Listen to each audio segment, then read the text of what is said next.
سورہ یوسف۔ اللہ کے نام سے جو سراسر رحمت ہے، جس کی شفقت ابدی ہے۔ یہ سورہ الف لام را ہے۔ یہ اس کتاب کی آیتیں ہیں جو اپنا مدعا پوری وضاحت کے ساتھ بیان کرتی ہے۔ ہم نے اس کو عربی زبان میں قرآن بنا کر اتارا ہے تاکہ اے قریش مکہ تم اس کو اچھی طرح سمجھ سکو۔ اے پیغمبر، اس قرآن کی بدولت جو ہم نے تمہاری طرف وحی کیا ہے، ہم تمہیں ایک بہترین سرگزشت سناتے ہیں۔ حقیقت یہ ہے کہ اس طرح کی چیزوں سے تم اس سے پہلے بالکل بے خبر تھے۔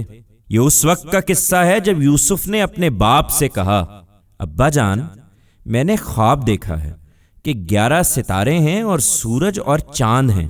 میں نے ان کو دیکھا کہ وہ مجھے سجدہ کر رہے ہیں۔ جواب میں اس کے باپ نے کہا، بیٹا، اپنا یہ خواب اپنے بھائیوں کو نہ سنانا، ایسا نہ ہو کہ وہ تمہارے خلاف کوئی سازش کرنے لگیں۔ اس میں شبہ نہیں کہ شیطان انسان کا کھلا دشمن ہے۔ تمہارا یہ خواب بتا رہا ہے کہ تمہارا پروردگار تمہیں اسی طرح برگزیدہ کرے گا اور تمہیں باتوں کی حقیقت تک پہنچنا سکھائے گا، اور تم پر اور آل یعقوب پر اپنی نعمت تمام کرے گا، جس طرح وہ اس سے پہلے تمہارے بزرگوں ابراہیم اور اسحاق پر کر چکا ہے۔ یقیناً تیرا پروردگار علیم و حکیم ہے۔ حقیقت یہ ہے کہ یوسف اور اس کے بھائیوں کی سرگزشت میں پوچھنے والوں کے لیے بہت سی نشانیاں ہیں۔ جب اس کے بھائیوں نے آپس میں کہا کہ یوسف اور اس کا بھائی ہمارے باپ کو ہم سے زیادہ محبوب ہیں، حالانکہ ہم ایک پورا جتھا ہیں، یقیناً ہمارا باپ ایک کھلی ہوئی غلطی میں مبتلا ہے۔ اس کا علاج یہی ہے کہ یوسف کو قتل کر دو یا اس کو کہیں پھینک دو۔ تمہارے باپ کی توجہ اس سے صرف تمہاری طرف ہو جائے گی اور اس کے بعد تم لوگ بالکل ٹھیک ہو جاؤ گے۔ اس پر ان میں سے ایک کہنے والے نے کہا، یوسف کو قتل نہ کرو، اگر کچھ کرنا ہی ہے تو اس کو کسی اندھے کنویں کی تہہ میں پھینک دو، کوئی راہ چلتا قافلہ اسے نکال لے جائے گا۔ اس کے بعد وہ گئے اور انہوں نے اپنے باپ سے کہا، ابا جان، کیا بات ہے کہ یوسف کے معاملے میں آپ ہم پر بھروسہ نہیں کرتے؟ درا حالے کہ ہم اس کے سچے خیر خواہ ہیں۔ اسے کل ہمارے ساتھ جانے دیجئے، ذرا کچھ چر چگ لے اور کھیلے کودے، ہم اس کی حفاظت کے ذمہ دار ہوں گے۔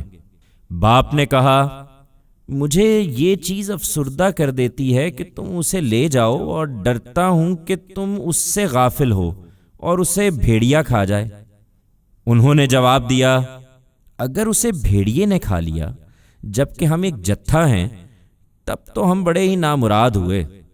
اس طرح اصرار کر کے جب وہ یوسف کو لے گئے اور بالآخر طے کر لیا کہ اس کو کنویں کی تہہ میں پھینک دیں، اور ادھر ہم نے اس کو وحی کر دی کہ تم ایک دن ان کی اس حرکت سے انہیں ضرور آگاہ کرو گے جب انہیں کچھ خیال بھی نہ ہوگا، اور اس کو کنویں میں گرا کر وہ روتے پیٹتے کچھ رات گئے اپنے باپ کے پاس پہنچ گئے۔ انہوں نے آ کر کہا، ابا جان، ہم دوڑ کا مقابلہ کرنے میں لگ گئے تھے اور یوسف کو ہم نے اپنے سامان کے پاس چھوڑ دیا تھا کہ اتنے میں بھیڑیا آیا اور اس کو کھا گیا۔ مگر آپ تو ہماری بات کا یقین نہ کریں گے، اگرچہ ہم بالکل سچے ہوں۔ وہ اس بات کو ثابت کرنے کے لیے یوسف کے قمیص پر جھوٹ موٹ کا خون بھی لگا کر لے آئے تھے۔ باپ نے کہا، نہیں، بلکہ یہ تو تمہارے دل نے تمہارے لیے ایک بات گھڑ لی ہے، سو اب صبر جمیل کی توفیق ملے، اور جو کچھ تم بیان کر رہے ہو اس پر خدا ہی سہارا ہے۔ ادھر ایک قافلہ آیا اور انہوں نے اپنا پانی بھرنے والا بھیجا اور اس نے اپنا ڈول کنویں میں ڈالا۔ پھر یوسف کو دیکھا تو پکار اٹھا، خوشخبری ہو، یہ تو ایک لڑکا ہے۔ چنانچہ انہوں نے اس کو نکالا اور اس کو پونجی سمجھ کر چھپا لیا، اور جو کچھ وہ کر رہے تھے اللہ اس سے خوب واقف تھا۔ پھر لے کر مصر پہنچ گئے اور اس کو تھوڑی سی قیمت چند درہموں کے عوض بیچ دیا، اور وہ اس کے معاملے میں کوئی رغبت نہیں رکھتے تھے۔ مصر کے لوگوں میں سے جس نے اسے خریدا، اس نے اپنی بیوی سے کہا، اس کو خاطر سے رکھنا، امید ہے کہ ہم کو نفع پہنچائے یا ہم اسے بیٹا ہی بنا لیں۔ اس طرح یوسف کو ہم نے اس ملک میں جگہ دی، اس لیے کہ اسے برگزیدہ کریں اور اس لیے کہ اسے باتوں کی حقیقت تک پہنچنا سکھائیں۔ حقیقت یہ ہے کہ اللہ اپنے ارادے کو نافذ کر کے رہتا ہے، مگر اکثر لوگ جانتے نہیں ہیں۔ چنانچہ اسی طرح ہوا، اور جب وہ پختگی کو پہنچ گیا تو ہم نے اس کو حکم اور علم عطا فرمایا۔ ان کو جو خوبی والے ہوں ہم اسی طرح بدلہ دیا کرتے ہیں۔ اور یوسف جس عورت کے گھر میں تھا وہ اس پر ڈورے ڈالنے لگی۔ اس نے ایک دن دروازے بند کر لیے اور بولی، آ جاؤ۔ یوسف نے کہا، خدا کی پناہ، وہ میرا آقا ہے، اس نے مجھے خاطر سے رکھا ہے، میں یہ خیانت نہیں کر سکتا، اس لیے کہ ایسے ظالم کبھی فلاح نہیں پایا کرتے۔ حقیقت یہ ہے کہ اس عورت نے تو یوسف کا ارادہ کر ہی لیا تھا، وہ بھی اگر اپنے پروردگار کی برہان نہ دیکھ لیتا تو اس کا ارادہ کر لیتا۔ اسی طرح ہوا تاکہ ہم اس سے برائی اور بے حیائی کو دور رکھیں، اس میں شبہ نہیں کہ وہ ہمارے برگزیدہ بندوں میں سے تھا۔ وہ دونوں آگے پیچھے دروازے کی طرف بھاگے، اور یوسف کو روکنے کی کوشش میں عورت نے اس کا کرتا پیچھے سے کھینچ کر پھاڑ دیا۔ دروازے پر دونوں نے اس کے شوہر کو موجود پایا۔ اسے دیکھتے ہی عورت نے کہا، جو تیری بیوی کے ساتھ برائی کا ارادہ کرے اس کی سزا اس کے سوا کیا ہو سکتی ہے کہ قید کیا جائے یا اسے کوئی اور دردناک سزا دی جائے؟ یوسف نے کہا، اسی نے مجھے پھانسنے کی کوشش کی تھی۔ معاملہ آگے بڑھا تو عورت کے اپنے خاندان کے لوگوں میں سے ایک شخص نے قرینے کی شہادت پیش کی کہ اگر یوسف کا کرتا آگے سے پھٹا ہو تو عورت سچی ہے اور وہ جھوٹا ہے، اور اگر اس کا کرتا پیچھے سے پھٹا ہو تو عورت جھوٹی ہے اور وہ سچا ہے۔ پھر جب شوہر نے دیکھا کہ یوسف کا کرتا پیچھے سے پھٹا ہے تو غصے میں بول اٹھا کہ یہ تم عورتوں کے فریب ہیں، اس میں شبہ نہیں کہ تمہارے فریب بڑے غضب کے ہوتے ہیں۔ یوسف، اس بات کو جانے دو، اور اے عورت، تو اپنے گناہ کی معافی مانگ، اس لیے کہ اصل میں تو ہی خطا کار ہے۔ شہر میں کچھ عورتیں آپس میں چرچا کرنے لگیں کہ عزیز کی بیوی اپنے غلام پر ڈورے ڈال رہی ہے، وہ اس کی محبت میں فریفتہ ہو گئی ہے، ہمارے نزدیک تو وہ کھلی حماقت میں مبتلا ہے، شاید نہیں جانتی کہ ایسے لوگ کس طرح رام کیے جاتے ہیں۔ ان کے فریب کا حال جب اس عورت نے سنا تو اس نے انہیں بلا بھیجا کہ وہ بھی اپنا ہنر آزما لیں، اور ان کے لیے ایک مجلس آراستہ کی، اور ان میں سے ہر ایک کو ایک ایک چھری دی اور یوسف سے کہا کہ ان کے سامنے آ جاؤ۔ پھر جب عورتوں نے اس کو دیکھا تو اس کی عظمت سے مبہوت ہو گئیں، اور اپنی بات اس سے منوانے کے لیے اپنے ہاتھ جگہ جگہ سے زخمی کر لیے، لیکن ناکام رہیں، اور بالآخر پکار اٹھیں کہ ہاشا للہ، یہ آدمی نہیں ہے، یہ تو کوئی بزرگ فرشتہ ہے۔ اس نے کہا، دیکھ لیا، یہی ہے جس کے بارے میں تم مجھے ملامت کر رہی تھی۔ بے شک میں نے اسے رجھانے کی کوشش کی تھی مگر یہ بچ نکلا، تاہم میں جو کرنے کے لیے اسے کہہ رہی ہوں اس نے اگر نہیں کیا تو ضرور قید کیا جائے گا اور ضرور ذلیل ہوگا۔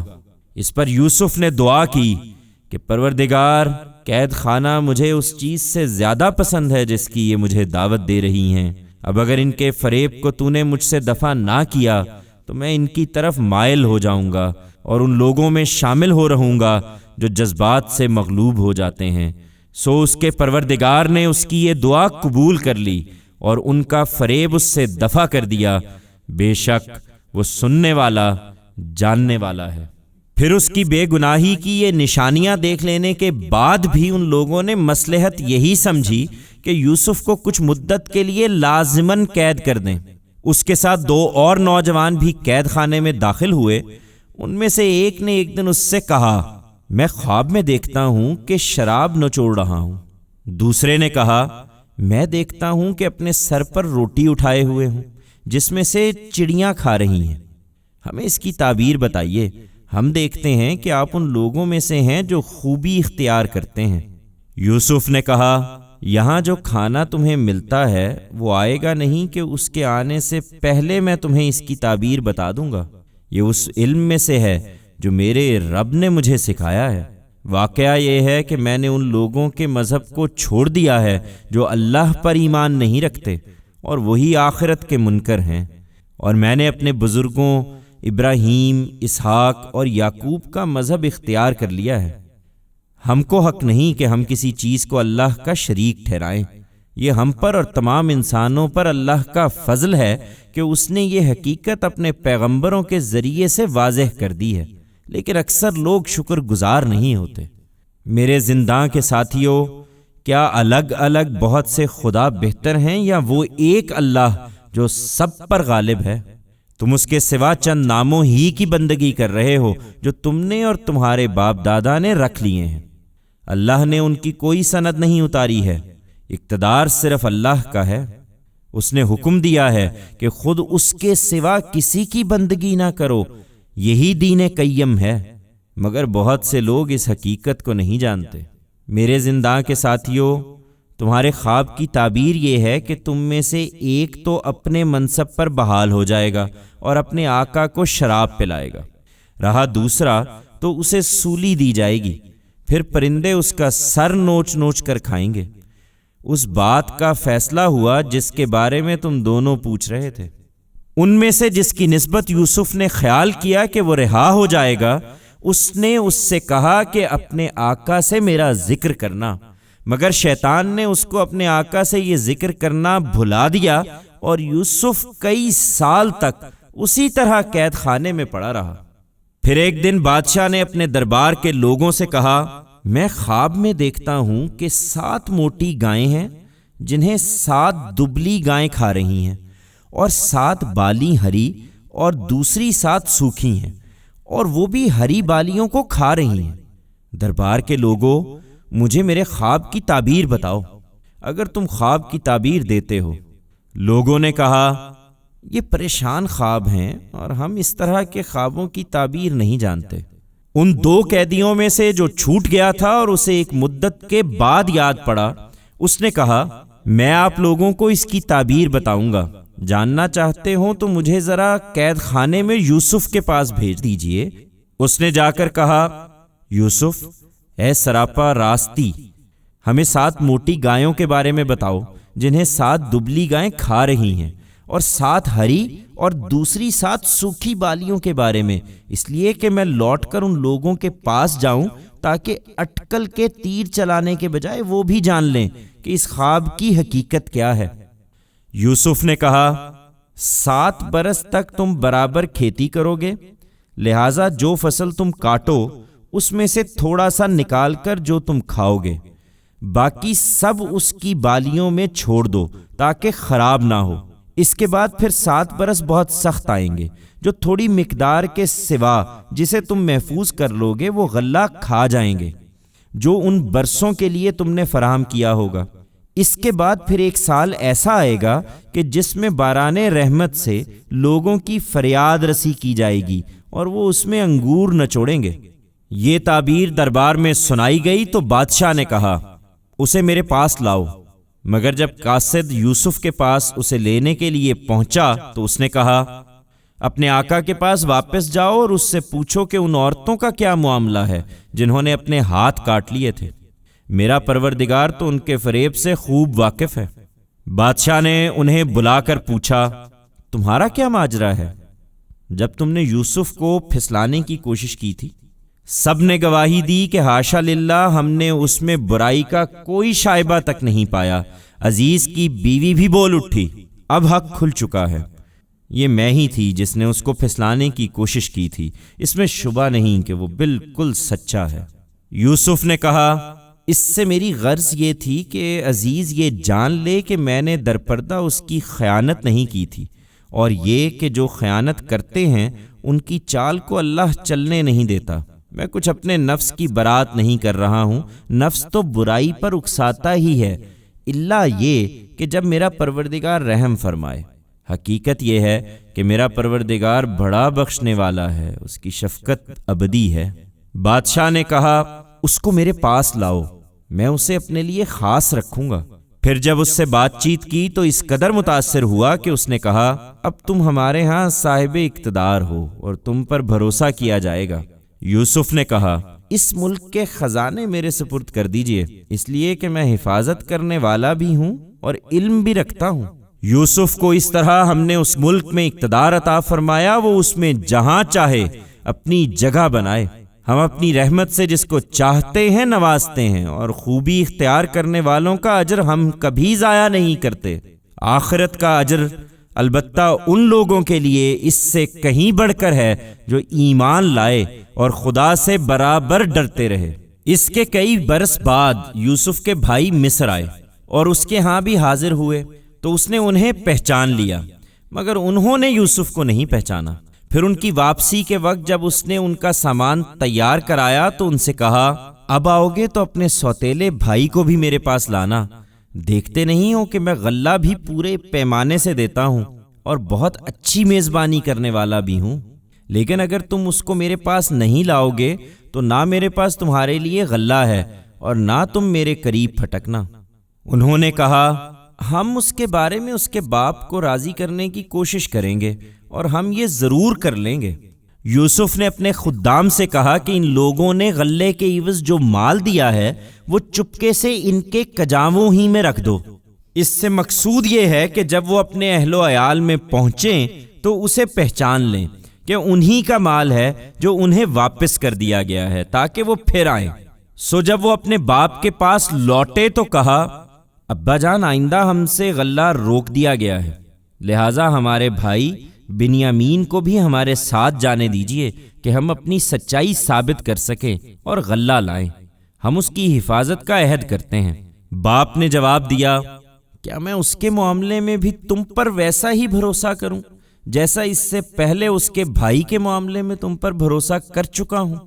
سو اللہ بہترین محافظ ہے اور وہ سب سے بڑھ کر رحم فرمانے والا ہے۔ اس کے بعد جب انہوں نے اپنا سامان کھولا تو دیکھا کہ ان کی پونجی بھی انہیں لوٹا دی گئی ہے۔ یہ دیکھ کر وہ پکار اٹھے، ابا جان، ہمیں اور کیا چاہیے؟ دیکھیے، یہ ہماری پونجی ہمیں لوٹا دی گئی ہے۔ اب ہم جائیں گے، اپنے اہل و عیال کے لیے رسد لائیں گے، اپنے بھائی کی حفاظت کریں گے، ایک بارے شتر غلہ زیادہ حاصل کریں گے۔ یہ غلہ جو اس وقت ہم لائے ہیں یہ تھوڑا ہے۔ باپ نے جواب دیا، میں اس کو ہرگز تمہارے ساتھ نہ بھیجوں گا جب تک تم خدا کے نام پر مجھ سے عہد نہ کرو کہ تم اس کو ضرور میرے پاس واپس لاؤ گے، الا یہ کہ تم کہیں گھر جاؤ۔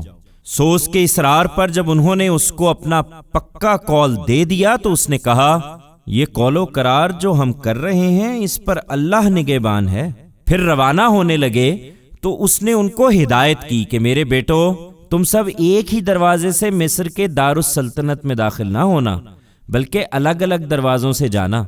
مجھے معلوم ہے کہ یہ محض ایک تدبیر ہے اور اللہ کے مقابل میں تمہارے کچھ بھی کام آنے والا نہیں ہوں۔ تمام اختیار تو اللہ ہی کا ہے، میں نے اسی پر بھروسہ کیا ہے اور بھروسہ کرنے والوں کو اسی پر بھروسہ کرنا چاہیے۔ چنانچہ جس وقت وہ شہر میں داخل ہوئے جہاں سے ان کے باپ نے ان کو ہدایت کی تھی تو ایسا ہی تھا کہ اگر اللہ کی طرف سے ان کے لیے کچھ لکھا ہوتا تو اللہ کے مقابل میں وہ ان کے کچھ بھی کام آنے والا نہیں تھا۔ ہاں، بس یعقوب کے دل میں ایک خواہش تھی جو اس نے پوری کر لی۔ اس میں شبہ نہیں کہ وہ اس علم سے بہرہ مند تھا جو ہم نے اسے سکھایا تھا، مگر اکثر لوگ جانتے نہیں ہیں۔ اور یہ لوگ جب یوسف کے حضور پہنچے تو اس نے اپنے بھائی کو خاص اپنے پاس جگہ دی۔ پھر تنہائی کے کسی وقت میں اس نے اسے بتایا کہ میں تمہارا بھائی یوسف ہوں، سو جو کچھ یہ کرتے رہے ہیں اب اس کا غم نہ کرو۔ پھر ان کی واپسی کے وقت جب ان کا سامان تیار کرایا تو اپنا پیالہ از راہ محبت اپنے بھائی کے سامان میں رکھ دیا۔ اس کے بعد خدا کی قدرت سے ایسا ہوا کہ عین اسی وقت ایک پکارنے والے نے پکارا کہ قافلے والوں، تم یقیناً چور ہو۔ انہوں نے ان کی طرف پلٹ کر پوچھا، تمہاری کیا چیز کھوئی گئی ہے؟ انہوں نے جواب دیا، ہم بادشاہ کا پیمانہ نہیں پا رہے ہیں۔ ان کے جمعدار نے کہا، اور جو اس کو لائے گا اس کے لیے ایک بارے شتر غلہ ہے، میں اس کا ذمہ لیتا ہوں۔ یوسف کے بھائیوں نے کہا، خدا کی قسم تمہیں معلوم ہے کہ ہم اس لیے نہیں آئے کہ اس ملک میں فساد کریں، اور ہم چوری کرنے والے لوگ نہیں ہیں۔ انہوں نے کہا، اگر تم جھوٹے ثابت ہوئے تو چور کی کیا سزا ہے؟ انہوں نے کہا، اس کی سزا جس کے سامان سے کھوئی ہوئی چیز نکلے وہ آپ ہی اپنی سزا میں رکھ لیا جائے۔ اس طرح کے ظالموں کو ہم یہی سزا دیا کرتے ہیں۔ اس پر اس شخص نے یوسف کے بھائی کی خرجی سے پہلے ان کی خرجیوں کی تلاشی لینا شروع کی۔ پھر بادشاہ کا پیمانہ تو نہیں ملا، لیکن اس کے بھائی کی خرجی سے اس نے وہ پیالہ برآمد کر لیا جو یوسف نے رکھا تھا۔ ہم نے اس طرح یوسف کے لیے اس کے بھائی کے روکنے کی تدبیر کی، اس لیے کہ بادشاہ کے قانون کی روح سے وہ اپنے بھائی کو روکنے کا مجاز نہ تھا، الا یہ کہ خدا ہی چاہے۔ ہم جس کے درجے چاہتے ہیں بلند کر دیتے ہیں، اور حقیقت یہ ہے کہ ایک علم والا ہر صاحب علم سے بالا تر ہے۔ بھائیوں نے یہ دیکھا تو کہا، اگر یہ چوری کرے تو کچھ تعجب کی بات نہیں ہے، اس سے پہلے اس کا ایک بھائی بھی چوری کر چکا ہے۔ یہ سراسر تہمت تھی، مگر یوسف نے اس کو اپنے دل ہی میں رکھا، ان پر اسے ظاہر نہیں کیا، بس اپنے جی میں اتنی بات کہہ کر رہ گیا کہ تم لوگ بڑے ہی برے ہو، اور جو کچھ تم بیان کر رہے ہو اللہ اس کو خوب جانتا ہے۔ انہوں نے کہا، اے عزیز، اس کا ایک بہت بوڑھا باپ ہے، سو اس کی جگہ آپ ہم میں سے کسی کو رکھ لیجئے، ہم دیکھ رہے ہیں کہ آپ بڑے نیک نفس انسان ہیں۔ یوسف نے کہا، خدا کی پناہ کہ جس کے پاس ہم نے اپنی چیز پائی ہے ہم اس کے سوا کسی اور کو پکڑیں، اس صورت میں تو ہم بڑے ہی ظالم ٹھہریں گے۔ اس کا یہ جواب سن کر جب وہ اس سے مایوس ہو گئے تو آپس میں مشورے کی غرض سے الگ بیٹھ گئے۔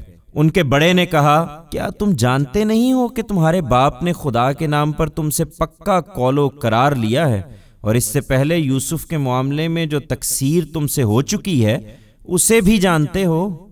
لہٰذا میں تو اس سرزمین سے ٹلنے کا نہیں جب تک میرا باپ مجھے اجازت نہ دے یا اللہ میرے لیے کوئی فیصلہ فرما دے، اور وہ سب سے بہتر فیصلہ کرنے والا ہے۔ تم اپنے باپ کے پاس جاؤ اور ان سے کہو کہ ابا جان، آپ کے بیٹے نے چوری کی ہے، اور ہم نے وہی بات کہی ہے جو ہمارے علم میں آئی ہے، ہم غیب کے نگہبان نہیں ہیں۔ آپ اس بستی کے لوگوں سے پوچھ لیجئے جہاں ہم رہے ہیں، اور اس قافلے سے پوچھ لیجئے جس کے ساتھ ہم آئے ہیں، ہم بالکل سچے ہیں۔ ان کے باپ نے یہ داستان سنی تو کہا، نہیں، بلکہ تمہارے دل نے تمہارے لیے ایک بات بنا لی ہے، اس لیے صبر جمیل ہی بہتر ہے۔ امید ہے کہ اللہ ان سب کو میرے پاس لے آئے گا، یقیناً وہی علیم و حکیم ہے۔ اس نے یہ کہہ کر ان سے منہ پھیر لیا اور کہا، ہائے یوسف، اور غم سے اس کی آنکھیں سفید پڑ گئی تھیں اور وہ گھٹا جا رہا تھا۔ بیٹوں نے کہا، خدا کی قسم آپ یوسف ہی کو یاد کیے جائیں گے یہاں تک کہ اپنے آپ کو گلا دیں گے یا ہلاک ہو جائیں گے۔ اس نے کہا، میں اپنی پریشانی اور اپنے غم کا شکوہ اللہ ہی سے کرتا ہوں، اور اللہ کی طرف سے وہ باتیں جانتا ہوں جو تم نہیں جانتے۔ میرے بیٹو، جاؤ یوسف اور اس کے بھائی کی ٹو لگاؤ، اور اللہ کی رحمت سے مایوس نہ ہو، اللہ کی رحمت سے تو صرف منکر لوگ ہی مایوس ہوتے ہیں۔ پھر جب وہ اگلی مرتبہ یوسف کی پیشی میں داخل ہوئے تو انہوں نے گڑ گڑا کر عرض کیا، اے عزیز، ہم اور ہمارے اہل و عیال بڑی مصیبت میں مبتلا ہیں، اور ہم کچھ حقیر سی پونجی لے کر حاضر ہو گئے ہیں، سو عنایت فرمائیے اور ہمیں پورا غلہ دیجیے، اور ہم پر خیرات بھی کیجیے، اس میں شبہ نہیں کہ اللہ خیرات کرنے والوں کو اچھا بدلہ دیتا ہے۔ ان کی یہ التجا سن کر یوسف سے رہا نہ گیا۔ اس نے کہا، تمہیں کچھ پتہ ہے کہ جب تم جہالت میں مبتلا تھے تو یوسف اور اس کے بھائی کے ساتھ تم کیا کر گزرے؟ وہ چونک کر بولے، کیا واقعے میں تم ہی یوسف ہو؟ اس نے کہا، ہاں میں یوسف ہوں، اور یہ میرا بھائی ہے، اللہ نے ہم پر عنایت فرمائی ہے۔ حقیقت یہ ہے کہ جو خدا سے ڈرتے اور ثابت قدم رہتے ہیں ان کا اجر انہیں لازماً ملتا ہے، اس لیے کہ اللہ ان لوگوں کا اجر ضائع نہیں کرتا جو خوبی سے عمل کرنے والے ہیں۔ انہوں نے کہا، بخدا کچھ شک نہیں کہ اللہ نے تم کو ہمارے اوپر برتری عطا فرمائی ہے، اور کچھ شک نہیں کہ ہم ہی قصوروار تھے۔ یوسف نے کہا، اب تم پر کوئی الزام نہیں، اللہ تمہیں معاف کرے، اور وہ سب رحم کرنے والوں سے بڑھ کر رحم فرمانے والا ہے۔ جاؤ، میرا یہ کرتا لے جاؤ اور اس کو میرے باپ کے چہرے پر ڈال دو، اس کی بینائی لوٹ آئے گی، اور اپنے سب اہل و عیال کو لے کر میرے پاس آ جاؤ۔ جب یہ قافلہ مصر سے روانہ ہوا تو ان کے باپ نے کنعان میں اپنے گھر کے لوگوں سے کہا، اگر تم یہ نہ کہو کہ بڑھاپے میں سٹھیا گیا ہوں تو میں یوسف کی خوشبو محسوس کر رہا ہوں۔ لوگوں نے کہا، خدا کی قسم آپ ابھی تک اپنے اسی پرانے خبط میں مبتلا ہیں۔ پھر جب یہ ہوا کہ خوشخبری دینے والا پہنچ گیا، اس نے کرتا یعقوب کے چہرے پر ڈال دیا تو یکا یک اس کی بینائی لوٹ آئی۔ تب اس نے کہا، میں نے تمہیں بتایا نہ تھا کہ میں اللہ کی طرف سے وہ کچھ جانتا ہوں جو تم نہیں جانتے۔ یوسف کے بھائی بول اٹھے، ابا جان، آپ ہمارے گناہوں کی معافی کے لیے دعا کریں، واقعی ہم خطا کار تھے۔ اس نے کہا، میں اپنے رب سے جلد تمہارے لیے مغفرت کی دعا کروں گا، بے شک وہی بخشنے والا ہے، اس کی شفقت ابدی ہے۔ پھر جب یہ لوگ یوسف کے پاس پہنچے، اس نے اپنے والدین کو خاص اپنے پاس جگہ دی اور کہا، مصر میں اللہ چاہے تو امن چین سے رہیے۔ اپنے گھر پہنچ کر اس نے اپنے والدین کو تخت پر بٹھایا اور سب بے اختیار اس کے لیے سجدے میں جھک گئے۔ یوسف نے کہا، ابا جان، یہ میرے اس خواب کی تعبیر ہے جو میں نے پہلے دیکھا تھا، میرے پروردگار نے اس کو حقیقت بنا دیا۔ اس نے مجھ پر بڑا کرم فرمایا، جب مجھے قید خانے سے نکالا اور آپ سب لوگوں کو دیہات سے یہاں لے آیا، اس کے باوجود کہ شیطان نے میرے اور میرے بھائیوں کے درمیان فساد ڈلوا دیا تھا۔ حقیقت یہ ہے کہ میرا پروردگار جو کچھ چاہتا ہے اس کے لیے نہایت مخفی راہیں نکال لینے والا ہے۔ حقیقت یہ ہے کہ وہی علیم و حکیم ہے۔ پروردگار، تو نے مجھے اقتدار میں حصہ عطا فرمایا اور باتوں کی تعبیر کر لینے کے علم میں سے بھی سکھا دیا۔ زمین اور آسمانوں کے بنانے والے، دنیا اور آخرت میں تو ہی میرا کارساز ہے۔ مجھے اسلام پر موت دے اور اپنے نیک بندوں کے زمرے میں شامل فرما۔ یہ سرگزشت غیب کی خبروں میں سے ہے، اسے ہم تمہاری طرف وحی کر رہے ہیں اے پیغمبر۔ تم اس وقت ان کے پاس موجود نہ تھے جب یوسف کے بھائیوں نے اپنا ارادہ پختہ کر لیا تھا اور وہ اس کے خلاف سازش کر رہے تھے۔ اس کے باوجود ان لوگوں کی اکثریت کا حال یہ ہے کہ تم خواہ کتنا ہی چاہو وہ ایمان لانے والے نہیں ہیں۔ تم اس خدمت پر ان سے کوئی اجر نہیں مانگ رہے ہو کہ وہ گریز و فرار کی راہیں تلاش کریں، یہ تو صرف ایک یاد دہانی ہے دنیا والوں کے لیے۔ وہ تم سے نشانی مانگتے ہیں، درا حالے کہ زمین اور آسمانوں میں کتنی ہی نشانیاں ہیں جن پر سے وہ گزرتے ہیں اور ان کی کچھ پرواہ نہیں کرتے۔ ان میں سے اکثر خدا کو اسی طرح مانتے ہیں کہ ساتھ ہی اس کے شریک ٹھہرائے ہوئے ہیں۔ پھر کیا وہ اپنے ان شریکوں پر بھروسہ کر کے مطمئن ہو گئے ہیں کہ ان پر خدا کے عذاب کی کوئی آفت آ پڑے یا ان پر اچانک قیامت آ جائے اور وہ اس سے بالکل بے خبر ہوں؟ ان سے صاف صاف کہہ دو، یہ میری راہ ہے، میں اللہ کی طرف بلاتا ہوں پوری بصیرت کے ساتھ، میں بھی اور وہ بھی جو میری پیروی اختیار کیے ہوئے ہیں۔ اور سن لو کہ اللہ شرک کی تمام علائشوں سے پاک ہے اور میں مشرکوں میں سے نہیں ہوں۔ انہیں تعجب ہے کہ ایک آدمی رسول بن کر آ گیا ہے۔ تم سے پہلے بھی اے پیغمبر ہم نے جتنے رسول بھیجے سب انہی بستیوں کے رہنے والے آدمی ہی تھے، ہم ان کی طرف وحی کرتے تھے۔ پھر کیا یہ لوگ زمین میں چلے پھرے نہیں ہیں کہ اپنی آنکھوں سے دیکھ لیتے کہ ان لوگوں کا انجام کیا ہوا جو ان سے پہلے تھے؟ حقیقت یہ ہے کہ آخرت کا گھر ان لوگوں کے لیے کہیں بہتر ہے جنہوں نے تقوی اختیار کر لیا ہے۔ پھر کیا سمجھتے نہیں ہو؟ یہ عذاب کے لیے جس طرح جلدی مچا رہے ہیں، ان کے اگلے بھی اسی طرح مچاتے رہے، یہاں تک کہ جب ان کے رسول ان سے مایوس ہو گئے اور وہ لوگ بھی خیال کرنے لگے کہ ان سے جھوٹ کہا گیا تھا کہ ان پر کوئی عذاب آنے والا ہے، تو ہماری مدد پیغمبروں کو پہنچ گئی، پھر ان کو بچا لیا گیا جنہیں ہم چاہتے تھے کہ بچا لیں، اور مجرم لوگوں سے ہمارا عذاب ٹالا نہیں جا سکتا۔ ان کی سرگزشتوں میں عقل والوں کے لیے بلا شبہ بہت کچھ سامان عبرت ہے۔ یہ قرآن کوئی گھڑی ہوئی بات نہیں ہے، بلکہ جو اس سے پہلے موجود ہے اس کی تصدیق ہے اور ہر چیز کی تفصیل جو ہدایت کے لیے ضروری ہے، اور ان لوگوں کے لیے ہدایت اور رحمت جو ماننے والے ہیں۔